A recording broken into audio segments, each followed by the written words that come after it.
Gravity chamber एक हल्की फुसकार के साथ खुला और वेस्ट सिटी की ठंडी रात में भाप के बादल छा गए। वेजिटा बाहर निकला।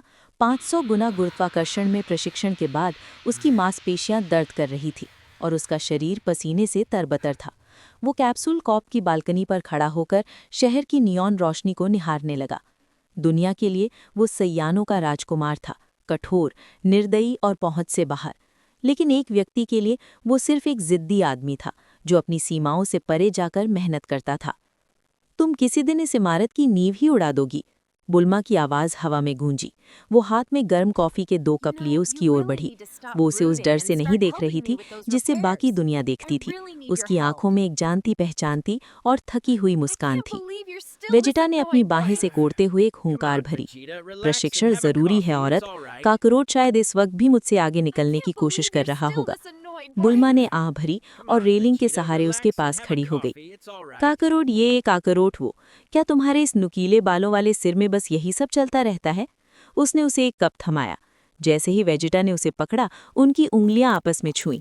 दुनिया की सबसे बड़ी जीनियस और ब्रह्मांड के सबसे खूंखार योद्धा के बीच एक हल्की सी गर्माहट महसूस हुई। वेजिटा उस काली कॉफी को देखने लगा जिसकी तपिश उसके सख्त हाथों में महसूस हो रही थी। उसने बुल्मा की ओर देखा। लैब में देर रात तक काम करने की वजह से उसके नीले बाल बिखरे हुए थे और उसकी आंखों में वो आग थी जो किसी भी सुपर सयान को टक्कर दे सकती थी। उसने उन पलों के बारे में सोचा जब वो उसकी आर्मर ठीक करने के लिए रात भर जागती थी, या जिस तरह वो देवताओं और राक्षसों के सामने भी निडर होकर डटी रहती थी। मैं दूसरी चीज़ों के बारे में भी सोचता हूँ, वो धीमी और शांत आवाज़ में बुदबुदाया। ओ, जैसे क्या? बुल्मा ने उसे चिढ़ाते हुए उसके थोड़ा और करीब आकर पूछा। वेजिटा ने शब्दों में कोई जवाब नहीं दिया।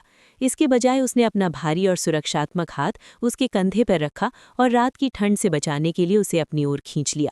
ये कोई बहुत बड़ा फिल्मी अंदाज नहीं था, लेकिन एक ऐसे आदमी के लिए जो अपने स्वाभिमान को सबसे ऊपर रखता है, ये पूरी तरह से समर्पण था। ये पृथ्वी स्वीकार्य है, उसने फुसफुसाते हुए कहा। बुल्मा मुस्कुराई और अपना सिर उसकी जंग लगी छाती पर टिका दिया। रात की उस शांति में सैयानों के राजकुमार को एहसास हुआ कि उसने सिर्फ एक घर ही नहीं पाया है, बल्कि उसने उसे बचाने की एक ठोस वजह भी ढूंढी।